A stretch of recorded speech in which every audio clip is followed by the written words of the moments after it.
You little characters have no idea who's sitting in front of you right now.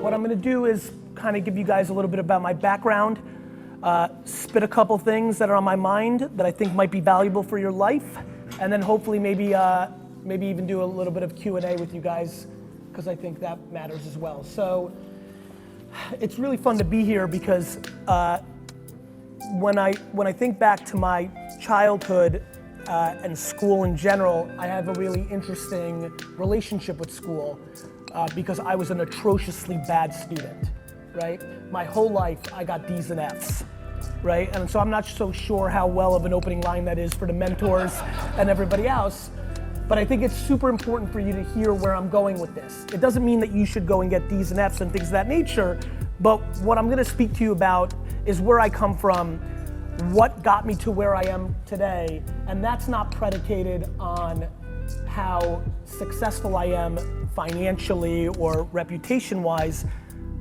I sit in front of you today as a 43-year-old man who's extremely happy.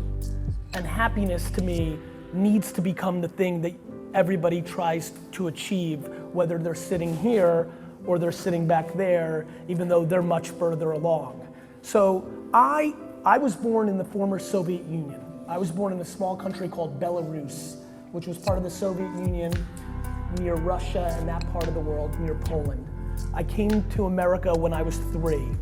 We were unbelievably poor. I lived in a studio apartment in Queens from the ages of 3 to 6 years old. That was literally the size of the stage that I'm on now with 5 other family members. So I came from a really kind of early, rugged place. We didn't speak the language. The economy was bad, so it was hard to get jobs. It was tough. The only thing my parents knew was like to try to get different jobs. One of the jobs that my dad got was to work at a liquor store. So he worked making $2 an hour, stocking shelves in a liquor store. He didn't go to school in America. He couldn't speak English. He just had to provide for his family. We lived extremely humbly my whole life. My dad worked very hard. We saved every dollar. I went on one family vacation my entire childhood. It's just the life that I lived. It's where I came from. We eventually moved to New Jersey after my dad became the manager of that liquor store, and we made a little bit more money, and we were able to move to New Jersey. In New Jersey, at the age of 6, I started my businessman entrepreneur career. Right? If I could wish all 66 plus of you one thing besides health, I would wish you self-awareness. Self-awareness is an understanding of who you actually are versus who you wish to be, who your parents wish to be, who even your mentors wish you to be. It's you understanding who you actually are. At a very young age, I knew who I was. I was a kid that loved to make money. I was a kid who, instead of going outside and playing, wanted to sell lemonade, wanted to shovel people's snow, wanted to rake leaves, wanted to wash people's cars. I wanted to do stuff to get money. That's just who I was. And it wasn't even about the money. I didn't want to buy stuff. It's not like I wanted to buy Nintendo or a football. I just loved the game of trying to build a business. The same way you might love playing a video game or playing a sport or reading, or I don't know what you love, but what I loved was having a business. Now, right now in America, like being an entrepreneur, having a business is cool. When I was growing up and I was your age, it was not. The only way out of my tough situation was to go to a great college that would help me get a job. That's what I grew up with. That's what they grew up with. There was one path in America that everybody was talking about, which is get a great education to your way out. Now, that worked for a lot of people. And by the way, it's gonna work for plenty of you as well. I'm sure many of you in this room wildly understand that you are quite fortunate to be within this ecosystem, and it's going to give you opportunity. The problem is, and I'm not sure if this is on the agenda, I hope I'm not breaking anything here, Ted. The problem is, how old are you guys? Great. Amazing. So at 11 and 12, I already knew who I was. At 11 and 12, I was already going to malls and hotels and selling baseball cards at shows. When I was 11 and 12, I was making $1,000 a weekend selling baseball cards. I just was. How? I had no money. My parents had no money. What did I do? When it snowed, I went to people's houses, rang their doorbell, and asked them to give me $1 to $5 to shovel their yard, and they said yes, and then I worked for 30 minutes, shoveled somebody's yard, got $5. Or in the summer, I got lemonade, I set up, I did a lemonade stand. Like, I did things. I didn't have the internet. There was no internet for me. How many of you have a smartphone? You guys have Instagram. You guys have Twitter. You have the internet. Thank you. Like, I didn't have that. What I had was my neighborhood in New Jersey, and I could hustle and make money, and I saved. And in the same way for you guys now, people care about things like Yeezys and Supremes and stuff of that nature. When I was in your age, that was baseball cards. Everybody in my class wanted cards. They wanted sports cards. We wanted, they wanted Greek Freak rookie cards. They wanted Steph Curry rookie cards. They wanted that, right? So I took the money that I made from shoveling snow and lemonade, and I started buying cards, and I'd buy somebody's card for $2, and I'd sell somebody in class for $4. And I worked slowly and surely and every day. And by the time, it's crazy to look at you, because you guys look young as hell to me right now. To look at your faces and realize I was already doing baseball card shows for real and making that kind of money. What's crazy is you have a much bigger advantage over me. You do actually have Instagram. You do actually have Twitch. You do actually have YouTube. You have that. I didn't. And so I sit and look at you. I laugh when people think like that you're so blessed to sneak into this little group and that educate. That's great and that's right. And a lot of the human principles and friendship and stuff of that nature. Ted's right. I promise you something right now, and this is going off the script again.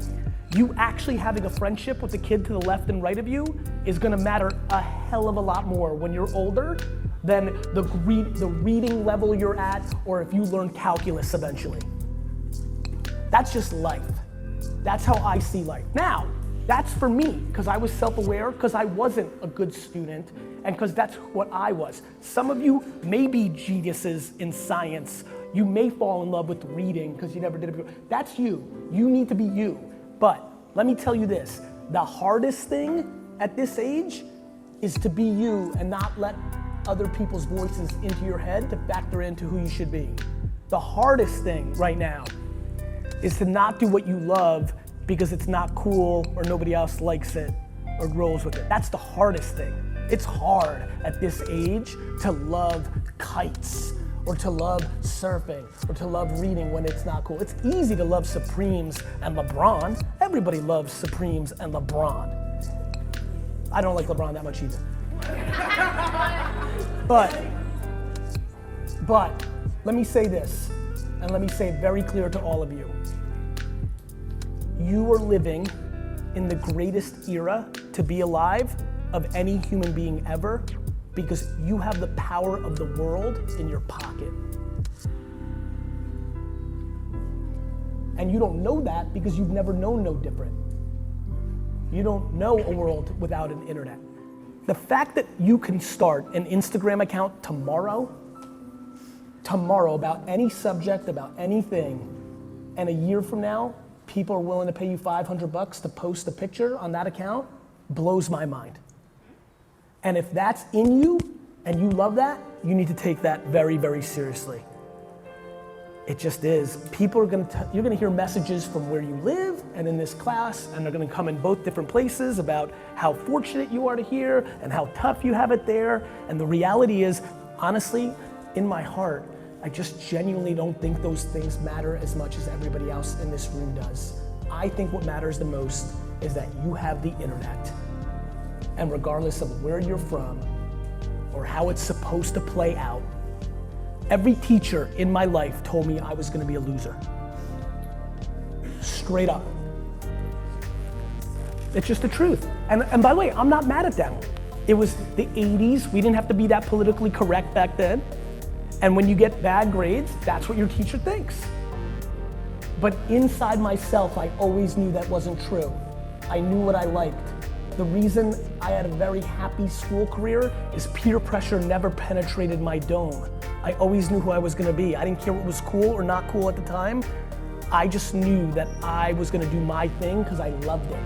I didn't care that selling baseball cards went from cool in 6th grade to not cool in 10th grade. I kept doing it because I loved it. And I'm gonna give you another really good piece of advice.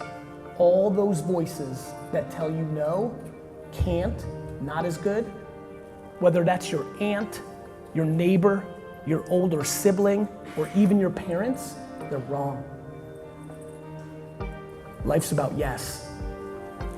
It's just the truth. It's just unbelievable, my man.